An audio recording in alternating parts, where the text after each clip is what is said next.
안녕하세요. 법무법인 대한중앙 김 소장입니다. 안녕하세요. 조기현 변호사입니다.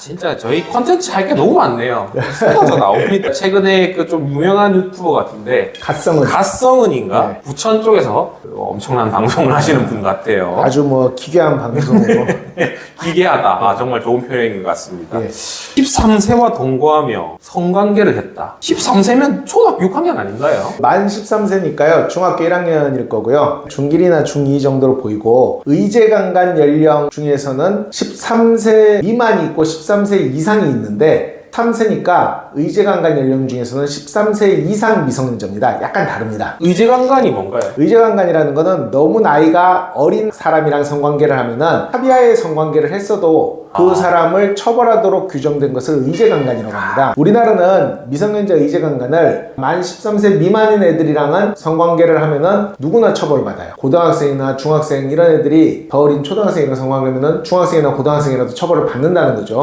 네네. 그런데 이제 만 13세가 넘어갔으나 16세가 안 된 애들 같은 경우에는 미성년자가 얘네들이랑 성관계를 하면 원칙적으로는 처벌되지 않습니다. 의제강간 중 두 번째 연령인데요. 그런데 13세 이상 16세 미만이라도 성인이 얘네들이랑 성관계를 하면 처벌받습니다. 그럼 무조건 처벌받겠네요. 처벌받죠. 왜냐면은 이 갓성은은 성인이니까 성인 기준으로는 한 13세 이상은 넘었지만 16세가 안 됐으니까 처벌받습니다. 검사가 징역 9년을 구형을 한 거네요. 선고는 아직 안 난 걸로 아는데 내일 납니다. 그 와중에 또 다른 혐의가 있잖아요. 아내를 또 두드려 팼다. 아내를 패고 반려견도 전치 3주가 나왔대요. 전치 3주도 상당히 중한 편이죠. 그렇죠. 보통 아무리 맞아도 2주밖에 안 나오던데. 아내를 폭행한 것은 추가 입건 됐는데 폭행만 있는 게 아니라 아내에 대한 불법 촬영 유튜브에 올리고 이런 것까지 추가 혐의가 있기 때문에 상당히 오래 살 걸로 보여요. 이 사람 20만 유튜버니까 돈이 좀 있을 거 아니에요. 예. 분명히 변호사를 선임해서 방어를 할 텐데 선임해서 방어를 하더라도 이거는 실형을 피할 수는 없겠죠. 실형을 피하기는 어렵습니다. 죄명이 안 좋아요. 지금 있는 혐의만으로도 실형을 피하기가 매우 어려울 것으로 보이고 그 뒤에 아내에 대한 불법 촬영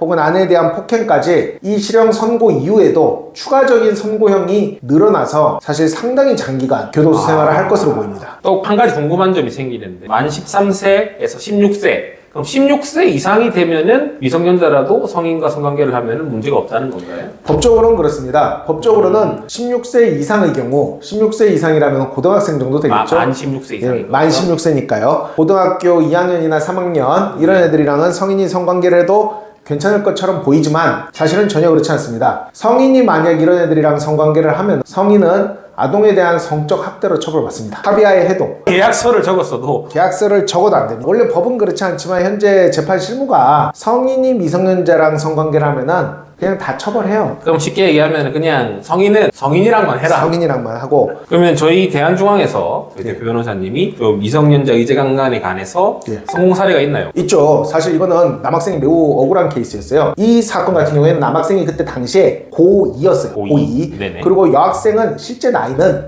만 12세였습니다. 그러니까 초등학교 6학년이었던 거죠. 고2가 초등학교 6학년이라고 했으니까 너는 처벌을 피할 수 없을 것 같다. 다만 너무 가혹하지 않은 쪽으로 해보자 라고 했는데 그 남학생이 저한테 딱 얘기하는 거예요. 저는 걔가 고등학교 1학년이나 2학년쯤인 줄 알았어요. 그러면서 그 남학생이 저한테 사진을 딱 보여줬는데 도저히 초등학교 5학년, 6학년은 볼 수 없는 거예요. 누가 봐도 고등학생이나 성인 같았어요. 화장, 그리고 몸매, 패션 이런 걸 봤을 때 그냥 조금 어린애가 꾸몄다 이런 느낌이 아니라 명백히 이 여자는 성인, 아무리 어리게 봐도 고등학생이다. 이 여자의 아버지가 의제강간으로 신고를 해서 입건을 했는데 경찰도 사진을 보더니 좀 당황을 하더라고요. 이 의제강간도 고의범이거든요. 어떤 고의가 있어야 되냐면은 얘가 나이가 정말 그 미치라는 거를 알고 해야지만 고의범 처벌이기 때문에 저는 그 제 의뢰인인 고등학생 남학생이 초등학생이라는 것을 몰랐다라고 방어하는 데 주력을 해서 경찰 단계에서 불송치 결정을 받아냅니다. 그럼 죄가 없는 건가요? 불송치 결정은 경찰이 봤을 때 죄가 없을 때.